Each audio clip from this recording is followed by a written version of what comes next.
Hello and welcome back. It's the Curious Pigeon here, and today it's time for part two of my mini series of going behind the scenes at Alton Towers. So I hope you enjoy. Now, we are starting back where we left off in the first video at the delivery and goods entrance. Now, this is the building I found with the really nice facade on the front. And if you do want to catch up on the previous video, by all means hop out now and have a little look, and it might make the beginning of this video make sense a little bit more. But anyway, so this is the goods entrance, like I said. We're trying to work out what else was possibly going on in this building, but on this left-hand side, we have got some whiteboards with various things and tables and stuff on there. So clearly some good planning going on, whatever's happening. We've got an ambulance car ready and waiting to go, so someone nearby must be qualified.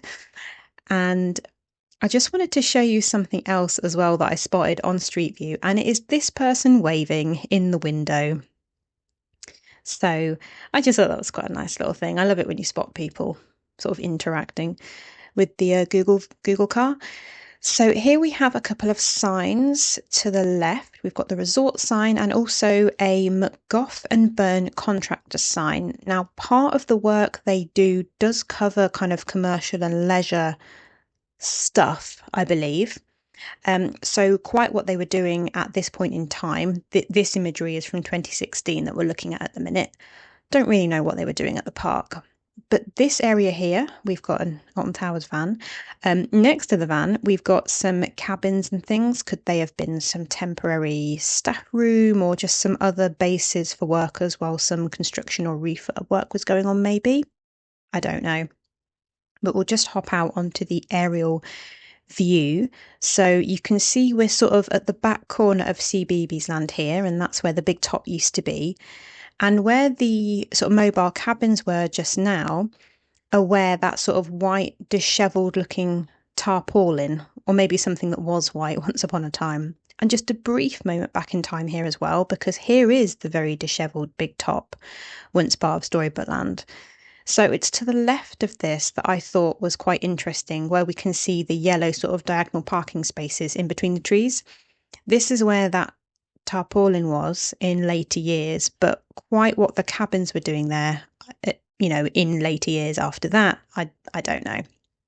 So I'm curious if anyone knows anything, like I said in the first video. If anyone knows anything that I don't, please do comment and let me know, because it's great to learn. And thank you for the comments on the previous video as well, by the way. Learned a couple of really interesting things, so thank you again. So we're going to head up the other side of Cbeebies Land now, and we're going to see what we can see. We're going to go to one of the other sort of entrances down to sort of more of a staff area, because you can see some quite interesting things from the back. So it's not an area that I believe the public would ever go to, or at least not these days. But again, if you know, do let me know. We have got a little bit of CCTV there. It's very nice. There you go. So we can see there's a little sort of corner of car park here.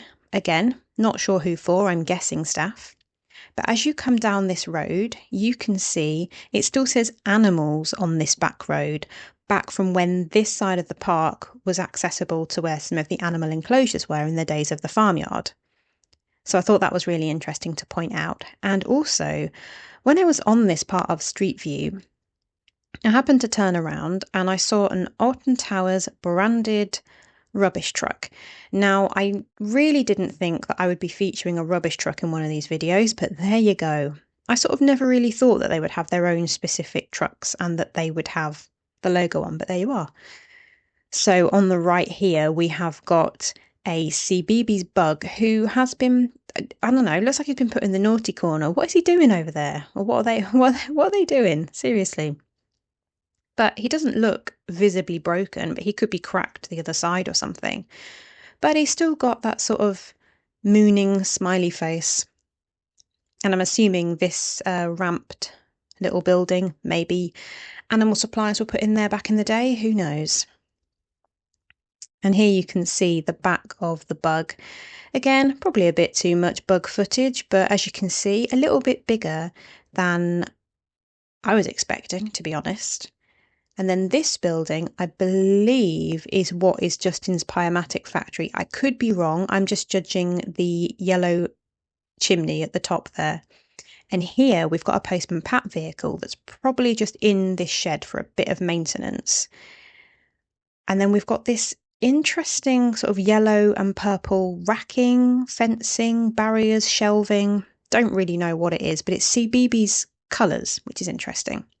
And in this very back corner here, we have the ribbons from a present. So some Christmas theming, because this is the back of the little sort of winter forest. Oh, I don't know the proper name, but this is where you can meet Father Christmas if you're a hotel guest in the winter season.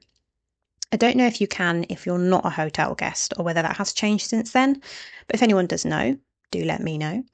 And just look how big the trees are. And obviously, back in the day, they weren't always this tall and bushy and luscious, and they really do make the area look a lot more effective. I saw a 2023 vlog of meeting Father Christmas, and it really did look like a proper little forest, a proper little wonderland. It looked great.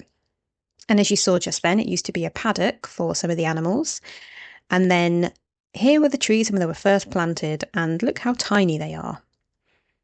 And we've got 3 cabins there, so Father Christmas must do one at a time. He can't be in all 3 at the same time, of course. And as you can see over time, the trees really have grown, obviously, like plants do. But it just looks really even more effective now. Now we're going to go back onto Street View because we're coming up to the back of Tower Street. It's the right-hand side of Tower Street that we can see the back of. The right-hand side as you go in the main entrance. And here we have a Cbeebies Land staff member in the lovely bright yellow and purple. And we're going to have a look further down here because, again, this is back of house stuff. We've got a staff car park as well. But there's just a couple of little things that I noticed that I thought were quite good. Something else that I do appreciate is the fact that they have got some nice sort of flowery planters that look really well cared for on this side. Now, this is dated 2017. Could things have changed since then? Most likely. But when you turn around as well, this window has got TripAdvisor stickers all around it there. Now, why you would have TripAdvisor stickers if it wasn't for like the benefit of the public seeing all those stickers on display, I don't know. But this is an area, as you'll see in a moment, as you'll see now, where visitors come, and this is the reception. So you've got a nod to 13 there at the bottom. And I don't know what year logo the Alton Towers logo is there, but then we've got a travel trunk with all of these stickers on it, original Nemesis, and even a piece of roller coaster track. I'd love to know what the stickers say, and I'd also love to know if this little piece of track is from an actual previous ride from here or another park, if so which one, or if it was made purely for this reception area. But I think it's great that they've gone to such efforts for a non-public facing area. But if it is public facing here in any way, please do let me know because I'm a bit confused. I was even trying to zoom in on this door, as you can see, and I couldn't make out what any of these notices say. But we'll turn around in a moment and you'll see a small section of visitor car parking. Now, whether this is where interviewees would come, whether this is where inspectors come or anyone else like that, I have no idea. But obviously a back of house area, and I'm just a little confused as to why such an awesome entrance that regular visitors like myself can't see. Now we've gone over to the other side of Tower Street to have a look at this imagery from Attraction Images. You can see on the very far left some ice cream vans. So they have their own little parking area, and it says ice cream vans just under there. You can also see the entrance under some refurb or construction as well. But I had no idea they had their own fleet of ice cream vans. I mean, of course they do, because I've seen them all around the park, but I've never thought about them being their own fleet. You can see the back of Towers Trading there, I believe. And I just wanted to focus on this skyride entrance because nearby in the sort of back of house area, you can see some gondolas that aren't on the skyride for some reason. We've got another sort of ambulance car here, or, ambi car, whatever you want to call it. So maybe they have one of these dotted in each rough section of the park. Again, I am also interested just to know what some of these sheds are, because these are absolutely huge. Like, do they have floats and other large theming pieces in here? Are ride parts maintained in here? Their storage of supplies, and I'd love to know. I'd love to know what goes on in all the sort of big back kind of warehouse type buildings like these, all these big sheds, because it must take a lot to run this whole resort, not just the theme park area. And the other building that I was curious about is this one just coming to view at the top, because it almost has what looks like a bit of an entranceway and looks like it may have an upstairs and a downstairs. So what would happen in there, I've got no idea. But yeah, if anyone knows, drop it in the comments. So we're going to have a look at Shark Bay Reef next, because again, I'm oblivious to show buildings. I never really look out for them until I've spotted them on Google Earth, and then I want to see them in real life. But this is the Shark Bay Reef show building, and it is very, very well hidden, I must say. And as we go into Street View here, you can see the entrance. We'll just scoot to the left, and it really is so impressive. But it's such an awesome entrance, and I love the beady eye of the green fish. You barely notice the show building behind it. It blends in really, really well. And yeah, I'm just blown away by how different parks hide show buildings. I know some parks are better at it than others, but yeah, fascinates me. Now I've skipped over a little bit and over a couple of rides because there wasn't anything behind the scenesy that I could really spot after Mutiny Bay. So here we have skipped over to the Curse. Now this imagery is dated 2021, so this is when it was still dual. But just look at the house and then the size of the show building compared to the entrance of the house. It's pretty incredible. Now this is probably one of my favourite backstage areas that I've found, because you've got loads of flume boats there, and I know there's been some Scaremaids construction in this rough area, but what has happened to the flume boats, and what has potentially happened to this old monorail train as well that I just highlighted? And what's happened to this? Are all of these rafts from the rapids still here? Now, it looks as though they're not being thrown away back here. I think at least some of them are being fixed, because you can see the tyres nearer the sort of top right of the screen separated from the raft. So I'm assuming some maintenance work is going on there. It's not too far away from the rapids. But again, I'm just so curious about the flume boats. If they have been disposed of, I'm going to be devastated. I would love to see some kind of return of a flume boat at the park as some sort of theming decoration of some kind. I mean, we've got the duck in the Curse, so why not have a flume boat somewhere else?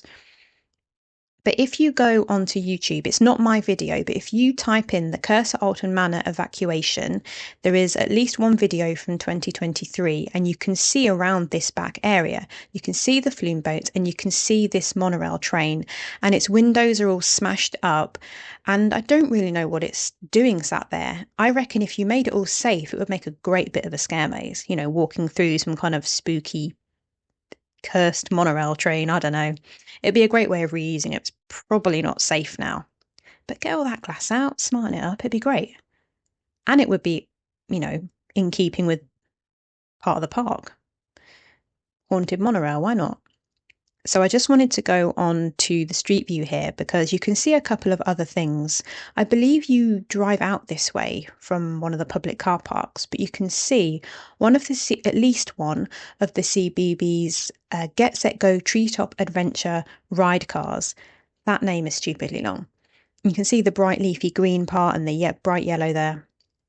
Again, why it's at the back of the Curse, I don't know. Whether it's just an area for maintenance of some of these ride vehicles, but it's quite far away from Cbeebies Land. I would always have assumed that the maintenance area for certain rides would be nearer that ride. But who knows? And if we move along, you can see a much better view of the raft. So you can see the tyres there. You can see one raft sort of on some stilts being worked on. So they must get repaired and maintained there. I don't think they're all being thrown away because that's basically half the rafts, isn't it? So I just wanted to show you a little bit more here because that was 2015 imagery. This is 2016 imagery. And I just wanted to show you, here we are. So you can see this is dated 2016, according to Google Street View, and forgive the sort of overlap of the image on the right-hand side. There's not two flume boats and two skips stacked on each other. It's just a glitch in the image. But again, there is an old flume boat there. Quite what was happening to it, I don't know. But 2016, obviously, the flume had closed the year before, so it wasn't like it was being maintained. And again, I just wanted to finish looking at the monorail because it's quite interesting how that works. I don't know what that big expanse of sort of two large tarmac squares is for because there's no monorail track on it, so I don't quite know what you do there. But it's quite interesting seeing all the different monorail trains, and I don't know how they shunt across. See where they're all together next to what I'm assuming is a maintenance shed? I mean, how they get in there, I don't know.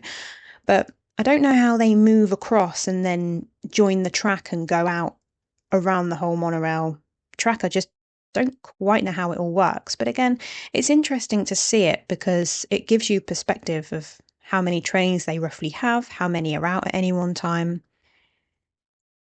Yeah, the one thing I wish they'd change with the monorail trains is allowing you to see out of them. I wish they'd take the imagery off the sides because I want to see properly. But anyway, with that mini rant over, it's time for me to say thank you for watching. I've got 2 more parts roughly that I'm hoping to make. So yeah, I just want to say thank you for your previous likes, comments, and views. And here's to the next one. I'll see you next time.